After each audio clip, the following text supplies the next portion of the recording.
Hey everyone, today we're diving into a truly fascinating explainer that actually maps out the hidden architecture of human emotions. Have you ever wondered about the real science behind feeling calm? Or, why external chaos always seems to perfectly mirror our own internal struggles? Well, the source material we're unpacking today provides a staggering blueprint for understanding our minds, our bodies, and even our entire society. And amazingly, it traces everything back to a single, invisible internal structure. Let's get into it. Think about this for a second. Why is it that we constantly crave safety and peace, yet we so often feel totally overwhelmed by anxiety and chaos? It's a paradox we all just kind of live with, right? The source beautifully links our external societal chaos, literally everything from street crime and corruption to global conflict, directly to a hidden internal architecture within each and every one of us. Basically, if we're malfunctioning on the inside, the world malfunctions on the outside. Okay, here's our quick roadmap for the explainer today. 1. The 3 trees of life. 2. Anatomy of human emotions. 3. Amin and Islam explained. 4. Gender and emotional dynamics. 5. Diagnosing your internal health. And finally, 6. Healing through spiritual practice. All right, let's jump straight into section 1, the 3 trees of life.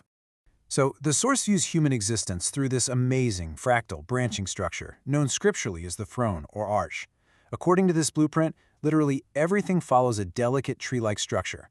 Step 1 is the internal emotional tree, right inside you. Step 2 is the physical tree. That's your actual bodily anatomy and nervous system. And step 3 is the social tree, which represents the massive interconnected network of human social relations. The key takeaway here? Disease doesn't actually start in society or even in the physical body. It begins at the invisible root of your emotional tree and then cascades outward into physical ailments and eventually global social issues. Moving right along to section 2, anatomy of human emotions.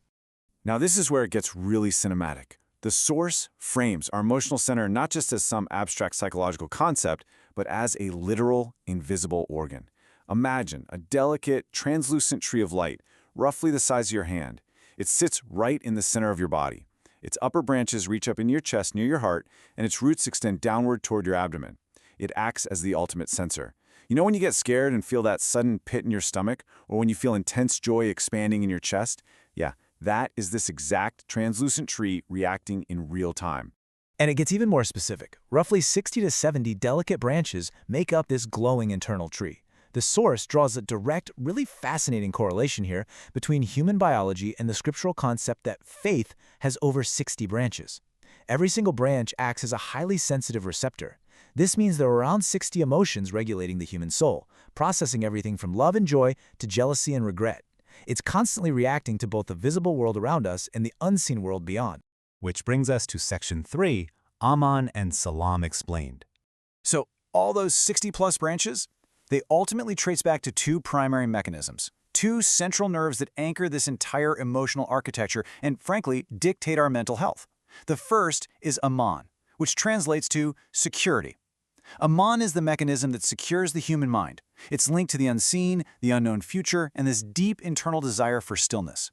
The second nerve is Salam, translating to peace.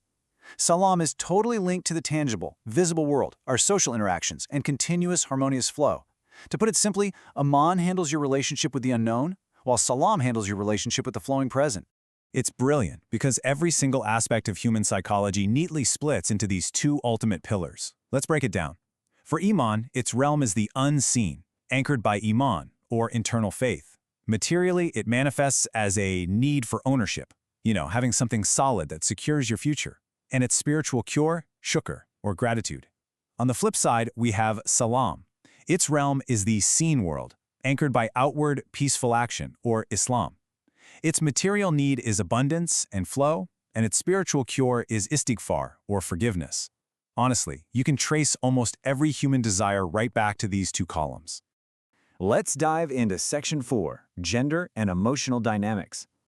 So how does this internal dual nerve system dictate the vital balance between partners? Well, the source proposes a genuinely fascinating anatomical model, where logic acts as a sort of protective shield over that delicate emotional tree we talked about. For men, this logical thought layer is thicker. It acts as a heavy shield against minor everyday hits. But for women, this thought layer is thinner, which yields a much higher emotional sensitivity, deep intuition, and a profound connection to the present reality. And to be clear, neither is better. They are just perfectly designed to be complementary.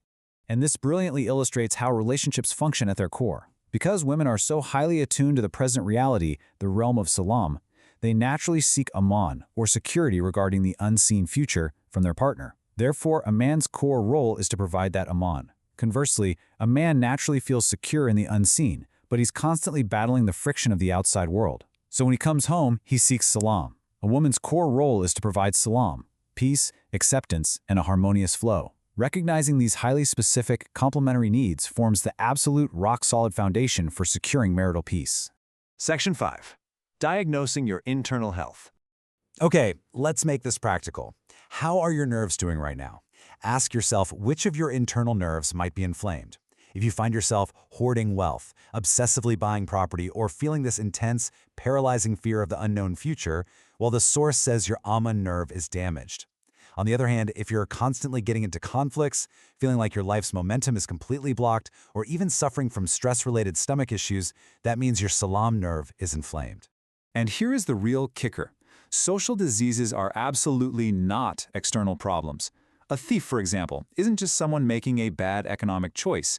They're someone whose internal salam nerve is severely diseased, leading them to disrupt the peaceful flow of society. Global chaos is simply the final outward manifestation of millions of inflamed emotional trees. If we want to fix society, we literally have to start by repairing the nerves inside our own chests.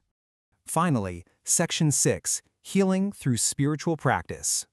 So how do we actually repair these delicate internal nerves? The source reveals specific spiritual prescriptions that act as highly targeted psychological treatments. They aren't just empty rituals. Shukr, which is deep, reflective gratitude, performs a literal healing massage on your Amin nerve. Reflecting on your blessings directly soothes that fear of the unseen future. On the flip side, istighfar, which is seeking forgiveness, unblocks the salam nerve. By clearing your slate, you completely remove the friction between yourself and reality, restoring the harmonious flow of abundance in the visible world. Interestingly enough, the source actually prescribes different ratios of gratitude and forgiveness based on those gender dynamics we discussed earlier. Because men generally face way more friction in the external world and desperately need momentum, their ideal spiritual prescription is roughly 60% istighfar to unblock their salam and 40% shukr. Women, who are deeply connected to the present but naturally seek security for the future, should actually flip the ratio. They should focus 60% of their spiritual energy on shukr to soothe their Amin nerve and 40% on istighfar. It's just a beautifully tailored approach to internal healing. Ultimately, the goal of understanding all of this, from that translucent organ in your chest all the way to the two vital nerves of Amin and Salam, is to achieve a peaceful heart. When you perfectly balance your need for security with your need for peaceful flow, you heal your emotional tree. And because of the fractal nature of those three trees of life we started with, a pristine internal state inherently protects your physical biology and then radiates outward to heal our broader society. To wrap up this explainer, I really want to leave you with this provocative thought to chew on. If your internal tree is rooted in gratitude and branching in forgiveness, can any external chaos truly shake your throne? By securing your Amin with gratitude and clearing your Salam with forgiveness, you practically become emotionally bulletproof. So start looking at your anxieties and conflicts simply as signals from your internal nerves, asking for the right spiritual medicine. Until next time, keep exploring and keep learning.